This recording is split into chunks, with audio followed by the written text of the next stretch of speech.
ఒక చిన్న గ్రామంలో చిట్టి అనే ముద్దుగుమ్మ ఉండేది. పచ్చటి పొలాలు, ఆహ్లాదమైన గాలి, చిట్టి నవ్వు ఈ ఊరినే అందంగా మార్చేవి. ఒకరోజు బడికి వెళ్తుంటే ఓ చిన్న పిల్లి ఏడుస్తూ కనిపించింది. కాలుకి గాయమైంది. చిట్టి నొప్పితో బాధపడే దాన్ని చూసి దిగులుపడింది. అమ్మా, ఈ పిల్లిని రక్షించాలి. దీన్ని వదిలేయడం నాకు రాదు. అమ్మ ఆశ్చర్యంగా నవ్వింది. చిట్టి, నీవు చిన్నపిల్లవి. పిల్లి నిన్ను కరుస్తుంది అని అమ్మ అంటుంది. ఏం కాదు అమ్మా అంటూ చిట్టి తన ఒడిలో పెట్టుకుంది. 2 రోజులు ప్రేమగా చూసుకుంది.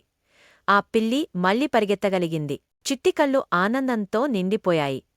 ఇప్పుడు ఆ పిల్లి ప్రతిరోజు చిట్టిని స్కూల్ వరకు తీసుకెళ్ళి తిరిగి వస్తుంది. చిట్టి పిల్లి ఇద్దరు ఫ్రెండ్స్ చిట్టిని మన ముద్దు డాక్టర్ అని పిలవసాగారు. పెద్దవాళ్లం కాకపోయినా మంచి చేయాలనే మనసుంటే చాలు. చిట్టి మనకి ఒక అద్భుతమైన చిన్న ఉదాహరణ. ఎండ్ కార్డ్ ప్రెజెంటెడ్ బై చిట్టియట్ స్కాలర్స్ మోరాల్. మంచి మనసే అసలైన గొప్పతనము.